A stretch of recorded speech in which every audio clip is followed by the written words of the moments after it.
എല്ലാവർക്കും Kottayam civil service അക്കാദമിയുടെ daily news അനാലിസിസിലേക്ക് സ്വാഗതം.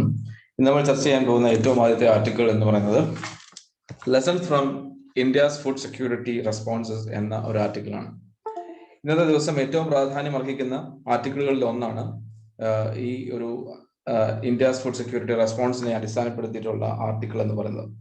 നമുക്കറിയാം, കഴിഞ്ഞ 2 വർഷമായിട്ട് COVID-19 എന്ന ഒരു മെനസ് കാരണം ലോകത്തിൽ പല ആളുകളും ആഹാരത്തിനും ബുദ്ധിമുട്ടുന്ന ഒരു സാഹചര്യത്തിൽ ഇന്ത്യ കുഡ് സർവൈവ്.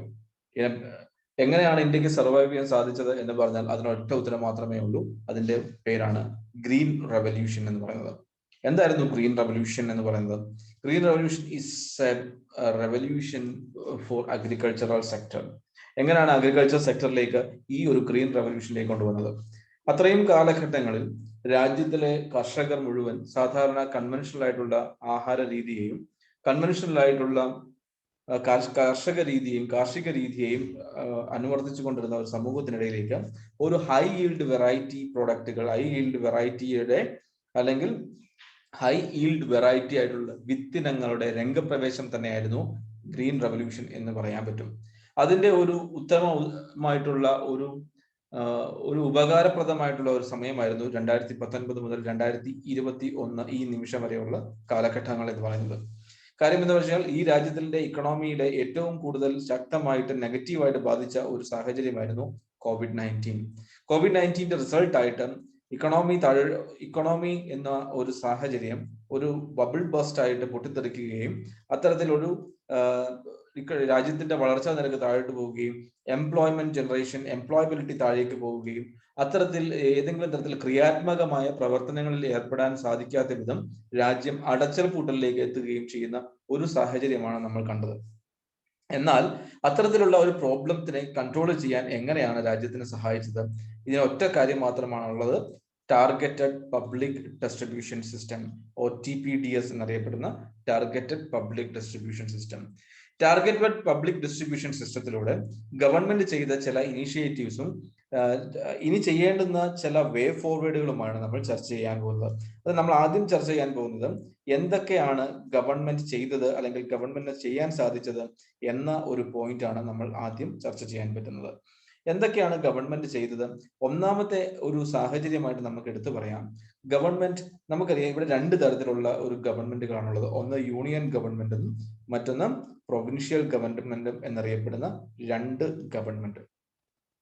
സെൻട്രൽ ഗവൺമെന്റും അല്ലെങ്കിൽ യൂണിയൻ ഗവൺമെന്റ് എന്നറിയപ്പെടുന്ന ഗവൺമെന്റും സ്റ്റേറ്റ് ഗവൺമെന്റ് എന്നറിയപ്പെടുന്ന പ്രൊവിൻഷ്യൽ ഗവൺമെന്റുകളും ഒത്തുചേർന്ന് പ്രവർത്തിച്ചതിന്റെ റിസൾട്ടാണ് ഈ ടാർഗറ്റഡ് പബ്ലിക് ഡിസ്ട്രിബ്യൂഷൻ സിസ്റ്റം എന്ന് പറയുന്നത്. അതായത് സെൻട്രൽ ഗവൺമെന്റിന്റെ അല്ലെങ്കിൽ സ്റ്റേറ്റ് ഗവൺമെന്റിന് ആവശ്യമായിട്ടുള്ള നമ്മുടെ സാധാരണ രീതികൾ ചെയ്യുന്നത് എങ്ങനെയാണെന്ന് വെച്ച് കഴിഞ്ഞാൽ, ഫുഡ് കോർപ്പറേഷൻ ഓഫ് ഇന്ത്യ രാജ്യത്തിന് വേണ്ടിയിട്ട് കർഷകരുടെ ഇടയിൽ നിന്നും എന്ത് ചെയ്യും? ഈ ഒരു ധാന്യങ്ങൾ പ്രൊക്യൂർമെന്റ് നടത്തും. ഫാർമേഴ്സിൽ നിന്നും ധാന്യങ്ങൾ പ്രൊക്യൂർ ചെയ്യുകയും ഇതൊരു ബഫർ സ്റ്റോക്ക് ആക്കി മാറ്റിവെക്കുകയും ചെയ്യും. ഈ ബഫർ സ്റ്റോക്ക് അല്ലെങ്കിൽ ഈ FCIയുടെ കൺട്രോൾ എന്ന് പറയുന്നത് ആരുടെ കയ്യിലാണ്? സെൻട്രൽ ഗവൺമെന്റ് ആണ് ഈ FCI കൺട്രോൾ ചെയ്യുന്നത്. രാജ്യത്തിന് വേണ്ട പബ്ലിക് ഡിസ്ട്രിബ്യൂഷൻ സിസ്റ്റത്തിലേക്ക് വേണ്ട എല്ലാ ധാന്യങ്ങളും സ്റ്റേറ്റ് ഗവൺമെന്റുകൾ സ്വീകരിക്കുന്നത് ഈ തരത്തിലുള്ള ഫുഡ് കോർപ്പറേഷൻ ഓഫ് ഇന്ത്യ അല്ലെങ്കിൽ സെൻട്രൽ ബഫർ സ്റ്റോക്കിൽ നിന്ന് തന്നെയാണ്. അപ്പൊ ഇപ്പോൾ ഈ ഒരു സമയത്ത് ഗവൺമെന്റ് ചെയ്ത ഒരു സാഹചര്യം എന്ന് പറഞ്ഞു കഴിഞ്ഞാൽ, സംസ്ഥാന ഗവൺമെന്റുകൾക്ക് അല്ലെങ്കിൽ പ്രൊവിൻഷ്യൽ ഗവൺമെന്റിന് ഒരു പ്രിവിലേജ് അല്ലെങ്കിൽ ഒരു അനുവാദമാണ് സെൻട്രൽ ഗവൺമെന്റ് കൊടുത്തത്. സാധാരണയായിട്ട് പ്രൊവിൻഷ്യൽ ഗവൺമെന്റ് എന്താണ് ചെയ്യുക? മന്ത്ലി ഇവരുടെ റിക്വയർഡ് ആയിട്ടുള്ള അല്ലെങ്കിൽ ഇവരുടെ അവകാശമായിട്ടുള്ള സപ്ലൈസ് മന്ത്ലി കളക്ട് ചെയ്യുകയാണ് ചെയ്യാറ്. എവിടെ നിന്ന്? ഈ ബഫർ സ്റ്റോക്കിൽ നിന്ന്. എന്നാൽ യൂണിയൻ ഗവൺമെന്റ് ഈ ഒരു സാഹചര്യത്തിൽ പറഞ്ഞു, ഒറ്റ തവണയായിട്ട് 6 മാസത്തേക്കുള്ള സപ്ലൈസ് കളക്ട് ചെയ്യാനുള്ള അനുവാദം സെൻട്രൽ ഗവൺമെന്റ് സംസ്ഥാന ഗവൺമെന്റുകൾക്ക് നൽകുകയാണ് ഉണ്ടായത്. അതായത് 6 മാസം കൊണ്ട് കളക്ട് ചെയ്യേണ്ട, അതായത് 100 ടൺ അരിയാണ് എന്ന ഒരു മാസത്തെ കണക്കെങ്കിൽ അതേ ഇൻറ്റു 600 ടൺ ഒരു ഒറ്റ സ്ട്രെച്ചിൽ കളക്ട് ചെയ്യാനുള്ള അല്ലെങ്കിൽ അവൈൽ ചെയ്യാനുള്ള അനുവാദം ആർക്ക് കൊടുത്തു?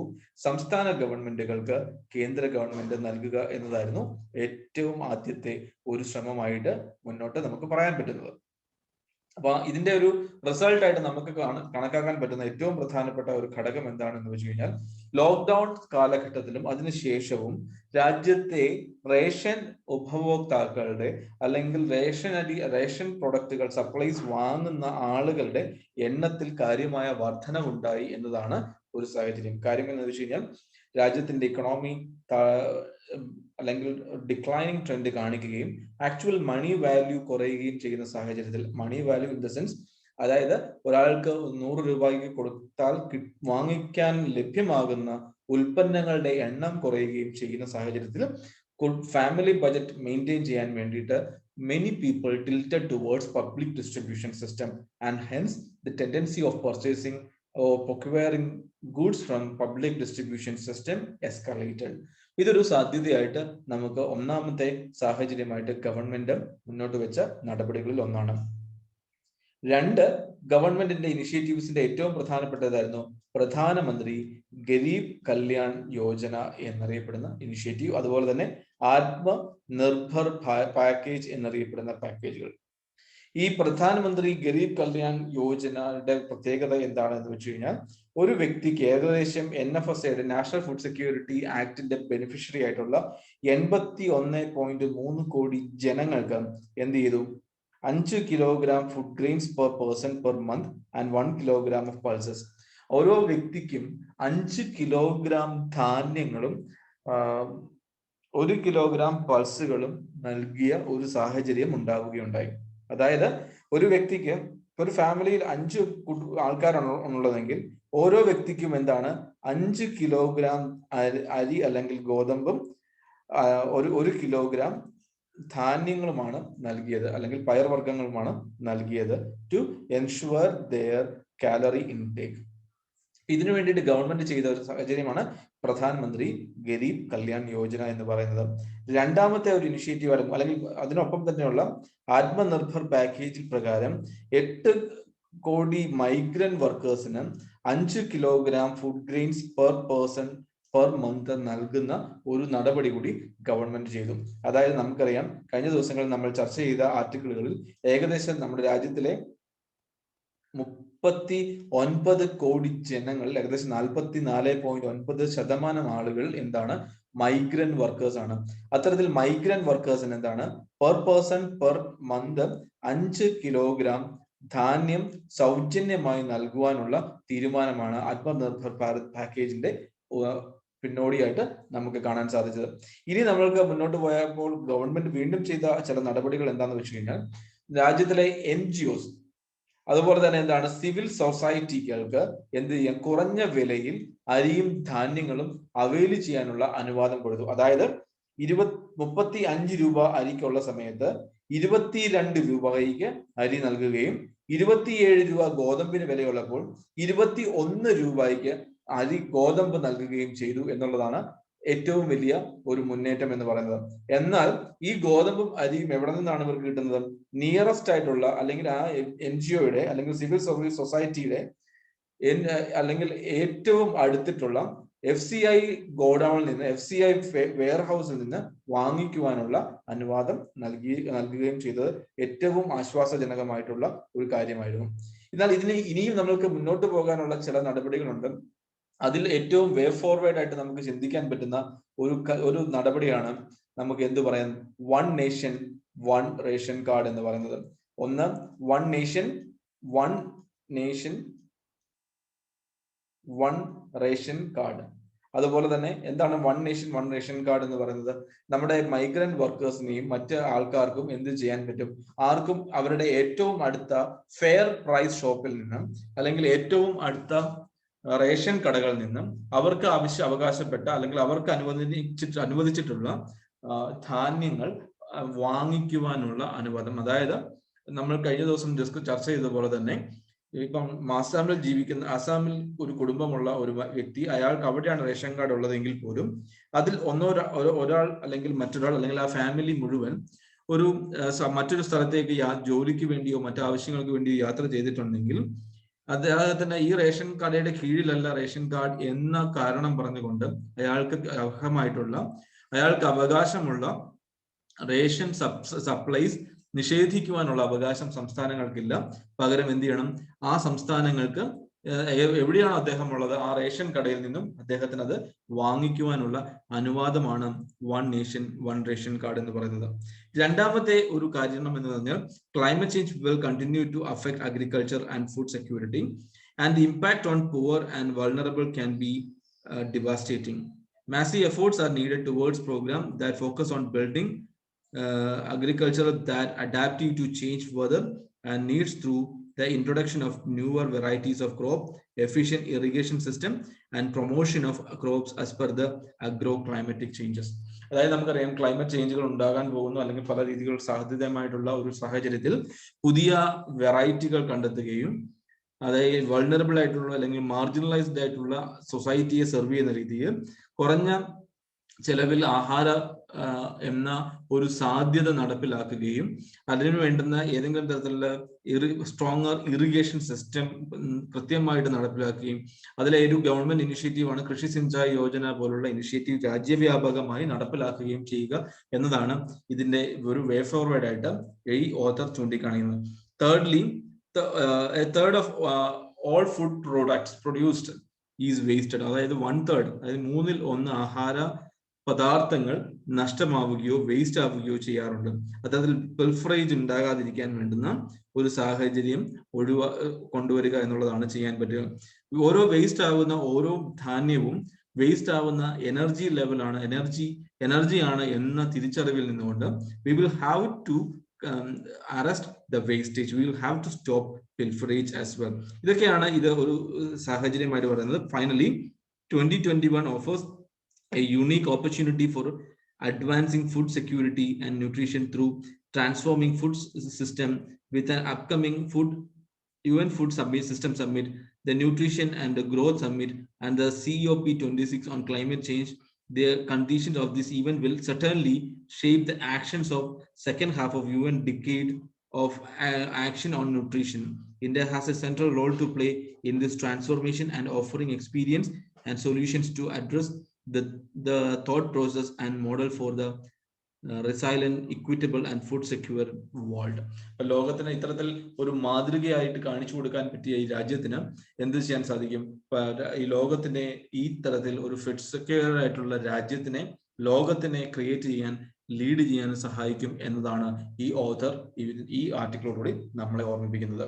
അടുത്തൊരു പ്രധാനപ്പെട്ട ഒരു ഡിപ്ലോമാറ്റിക് വിക്ടറി തന്നെയായിരുന്നു രാമപ്പ ടെമ്പിളിന്റെ വേൾഡ് ഹെറിറ്റേജ് ടാഗ് എന്ന് പറയുന്നത്. അപ്പോൾ വേൾഡ് ഹെറിറ്റേജ് ടാഗിൽ രാമപ്പ ടെമ്പിൾ വന്നത് എങ്ങനെയാണ് എന്നതിനെ കുറിച്ചൊക്കെ നമുക്ക് നോക്കാം.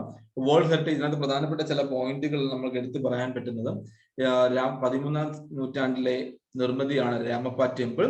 It is built in Palampet, Telangana, and declared as a UNESCO world heritage site on Sunday at the ongoing online meeting of World Heritage Committee in Fuzhou, China. ചൈനയിൽ വെച്ചായിരുന്നു വേൾഡ് ഹെറിറ്റേജ് കമ്മിറ്റിയുടെ മീറ്റിംഗുകൾ നടന്നത്.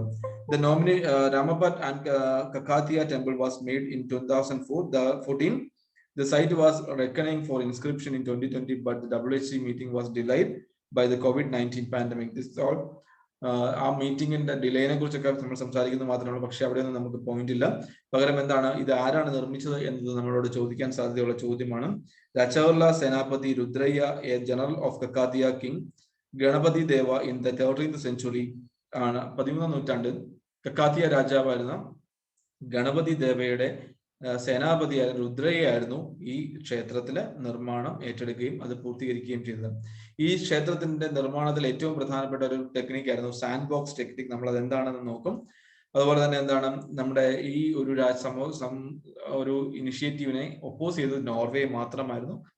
മറിച്ച് ബാക്കി 17 രാജ്യങ്ങളും ഇന്ത്യയെ അനുകൂലിക്കുകയും ഇന്ത്യയുടെ ഡിപ്ലോമാറ്റിക് വിക്ടറി തന്നെയാണ് ഈ തെലങ്കാന ടെമ്പിൾ എന്നതിൽ ഒരു സംശയവുമില്ല. The Rudraeshwara temple was constructed in 2013 AD during the reign of Kakatiya Empire by Racharla Rudra. രുദ്രയാണ് ഇത് നിർമ്മിച്ചത്. General of Kakatiya temple king Ganapati Deva നമ്മൾ ഡിസ്കസ് ചെയ്തിട്ടുണ്ട്. The presiding deity is Ramalingeswara സ്വാമിയാണ് ഇതിന്റെ പ്രതിഷ്ഠ എന്ന് പറയുന്നത്. It is also known as Ramappa temple. കാരണം Ramalingeswara Swami temple, it is also known as Ramappa temple. The temple stands on 6 feet height a star-shaped platform with walls, pillars, and ceilings adorned with intricate carving that attest to the unique skills of Kakatiya temple sculptures. അപ്പോൾ കക്കാത്തിയ temple സ്ട്രക്ചറിന്റെ ഏറ്റവും പ്രധാനപ്പെട്ട ഒരു ഭാഗമായിരുന്നു ഈ 6 അടി ഉയരമുള്ള ഒരു പ്ലാറ്റ്ഫോമിലാണ് ഈ ക്ഷേത്രം നിലനിൽക്കുന്നത്. അതിൽ മനോഹരമായിട്ടുള്ള കൊത്തുപണികളും തൂണുകളും അതുപോലെ ഗോപുരങ്ങളും ഉൾക്കൊള്ളുന്ന ഒരു സ്ട്രക്ചറാണ് ഈ ഒരു സാധ്യത അല്ലെങ്കിൽ ഇതിൽ ഉണ്ടായിരിക്കുന്നത്. അപ്പൊ ഈ ഒരു ബേസ് അല്ലെങ്കിൽ പ്ലാറ്റ്ഫോം ഉണ്ടാക്കാൻ ഉപയോഗിച്ചിരുന്ന ടെക്നിക്കാണ് സാൻഡ് ബോക്സ് ടെക്നിക്ക് എന്ന് പറയുന്നത്. അപ്പൊ സാൻഡ് ബോക്സ് ടെക്നിക്ക് എന്താണെന്ന് നമുക്ക് അടുത്ത സ്ലൈഡിൽ നോക്കാം. The lower part of the temple is red sandstone, while the gopuram is built on light bricks that reportedly float on water. അതായത് ഇത് പ്രിലിമിനറിക്ക് വേണ്ടിയിട്ടുള്ള സ്റ്റേറ്റ്മെന്റ് ആയിട്ട് തന്നെ ഓർത്ത് വെക്കുക. ലോവർ പാർട്ട് നമ്മൾ റെഡ് സാൻഡ്സ്റ്റോണിൽ ഉണ്ടാക്കി, മുകൾ ഭാഗം ഗോപുരം പ്രധാനമായി നിർമ്മിച്ചത് കനം കുറഞ്ഞ കട്ടകൾ അല്ലെങ്കിൽ ബ്രിക്കുകൾ ഉപയോഗിച്ചാണ് ഉണ്ടായത്. Inscription dates temple to 1135 Samvatsaga on 8th day of Magha. The distinct style of Kakatiya for the gateway to temple complexes, unique only to this region, confirm the highly evolved proportion of aesthetics in temples as well. ഇതിനെ ഒരു വിദേശിയായിട്ടുള്ള European merchants വിശേഷിപ്പിച്ചത് brightest star in the galaxy of material temple of the Deccan. ഡെക്കാനിലെ മധ്യകാല ഡെക്കാനിലെ ഒരു തിളങ്ങുന്ന നക്ഷത്രം തന്നെയാണ് ഈ ക്ഷേത്രം എന്നാണ് പല യൂറോപ്യൻ മർച്ചൻസും ഇതിനെ വിശേഷിപ്പിച്ചത്. ഇതൊരു ഫിലിംസിനോ അല്ലെങ്കിൽ PSCക്കോ ചോദിക്കാൻ സാധ്യതയുള്ള ഒരു സ്റ്റേറ്റ്മെന്റ് ക്വസ്റ്റ്യൻ ആണ്. ഇതും ഒന്ന് ഓർത്ത് വെക്കുക. അടുത്ത സാൻഡ് ബോക്സ് ടെക്നിക്ക് എന്താന്ന് നോക്കാം. നമുക്കറിയാം, ഒരു സാധാരണ നമ്മൾ ബേസ്മെന്റിന് വേണ്ടുന്ന ഒരു കുഴി എടുക്കുകയും അതിൽ sand, lime, jaggery and karakkaya, black myrobalan fruit തുടങ്ങിയിട്ടുള്ള ഒരു സാൻഡ് ബോക്സുകൾ കൺസ്ട്രക്ട് ചെയ്യുകയുമാണ് ചെയ്യുക. ഇതിന്റെ ഏറ്റവും പ്രധാനപ്പെട്ട ഗുണം എന്താണെന്ന് വെച്ച് കഴിഞ്ഞാൽ this is resistant to any kind of earth. ഇതൊരു സാൻഡ് ബോക്സ് ടെക്നിക്ക് എന്ന് പറയുന്നത് ലോകത്തിന് അല്ലെങ്കിൽ ഇന്നത്തെ കാലഘട്ടത്തിൽ തന്നെ മാതൃകയാക്കാൻ പറ്റിയ ഒരു നിർമ്മാണ ശൈലിയാണ് എന്നതാണ് മറ്റൊരു എടുത്തു പറയേണ്ട ഒരു ഘടകം എന്ന് പറയുന്നത്. Next, world heritage listing process എങ്ങനെയാണ് ലിസ്റ്റിംഗിലേക്ക് സംഭവിക്കുന്നത് അല്ലെങ്കിൽ ലിസ്റ്റിംഗ് സാധ്യമാകുന്നത് എങ്ങനെയാണ് എന്ന് നോക്കാം. Dates and deadline for nomination. എല്ലാ വർഷവും ഫെബ്രുവരി 1 മുൻപ് വേൾഡ് ഹെറിറ്റേജ് കമ്മിറ്റിയുടെ ഹെഡ്ക്വാർട്ടേഴ്സ് സ്ഥിതി ചെയ്യുന്ന യുനെസ്കോയുടെ ഹെഡ്ക്വാർട്ടേഴ്സിൽ എന്തെത്തിക്കണം? നോമിനേഷൻസ് എത്തിക്കണം. ഈ നോമിനേഷൻ എത്തിക്കാനുള്ള അവകാശം എന്ന് പറയുന്നത് അതത് രാജ്യങ്ങൾക്ക് മാത്രമാണ് അതിനുള്ള അവകാശം എന്ന് പറയുന്നത്. അതായത് ഈ നോമിനേഷൻ സമർപ്പിക്കണമെങ്കിൽ ഇന്ത്യക്കാണെങ്കിൽ ഇന്ത്യയുടെ സ്ഥലങ്ങൾക്ക് വേണ്ടി മാത്രമാണ് നോമിനേഷൻ സമർപ്പിക്കാനുള്ള അവകാശം എന്ന് പറയുന്നത്. അത് എല്ലാ വർഷവും ഫെബ്രുവരി 1 മുൻപ് യുനെസ്കോയുടെ ഹെഡ്ക്വാർട്ടേഴ്സിൽ പാരീസിൽ എത്തിക്കുക എന്നതാണ് ചെയ്യാൻ സാധിക്കുന്ന ഒരു കാര്യം. 2, the assessment process എങ്ങനെയാണ്? Nominations are received by World Heritage Committee Secretariat before 1st of February every year. The nominations are listed in the priority under the World Heritage Committee issue ensures the World Heritage list is truly representative of the world's outstanding natural and cultural places. Nominations are referred to the World Heritage Committee Center to the assessment process. Assessment center will assist. The center is assisted with task of international non-government organizations that are asked to provide impartial professional evaluation of each nomination. എല്ലാ നോമിനേഷനെയും എന്താണ് ഒരു international NGOസിന്റെ ഒരു സഹകരണത്തോടുകൂടി വളരെ impartial ആയിട്ടുള്ള അസസ്മെന്റുകളാണ് നടത്താനുള്ളത്. The international council for monuments and site ICOMOS and the International Center for the Study of Preservation and Restoration of Cultural Property ICCROM and the advisory bodies of cultural properties, while the World Conservation of Union IUCN advises on natural properties. In addition, these organizations consult with relevant scientific and technical experts from around the world. പ്രധാനമായിട്ടും ICOMS-ഉം MOS-ഉം ICCROM-ഉം IUCN തുടങ്ങിയ സംഘടനകളാണ് ഈ ഒരു ഇതിനു വേണ്ടിയിട്ട് അല്ലെങ്കിൽ world heritage ലിസ്റ്റിങ്ങിന് വേണ്ടിയിട്ട് യുനെസ്കോനെ സഹായിക്കുന്ന 3 പ്രധാനപ്പെട്ട ബോഡികൾ എന്ന് പറയുന്നത്. അതിനു കൂടാതെ മറ്റ് ടെക്നിക്കൽ എക്സ്പേർട്സിനെയും ഈ ഒരു ഇവാലുവേഷൻ പ്രോസസ്സിൽ ഉൾക്കൊള്ളിക്കാറുണ്ട്.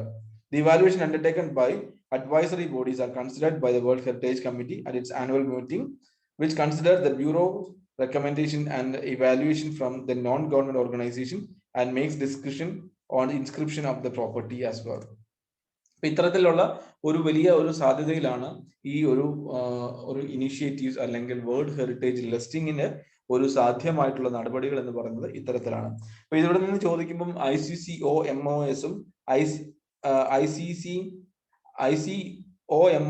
ICCROMഉം IUCNഉം ഒരു പ്രധാനപ്പെട്ട പങ്ക് വഹിക്കുന്നുണ്ട്. ഈ 3 ബോഡീസിനെ കൂടാതെ തന്നെ ലോകത്തിൽ മറ്റ് മേഖലകളിൽ നിന്നുള്ള അല്ലെങ്കിൽ ഈ പ്രധാനപ്പെട്ട ഈ മേഖലകളിൽ നിന്നുള്ള എക്സ്പേർട്ടുകളെ കൂടി ഉൾക്കൊള്ളിച്ചു കൊണ്ടിട്ടാണ് ഈ ഒരു അസസ്മെന്റ് പ്രോസസ് നടത്തപ്പെടുന്നത്. ഇതൊക്കെയാണ് ഇന്നത്തെ പ്രധാനപ്പെട്ട article. So I request every one two go through it and make your notes. Have A great day.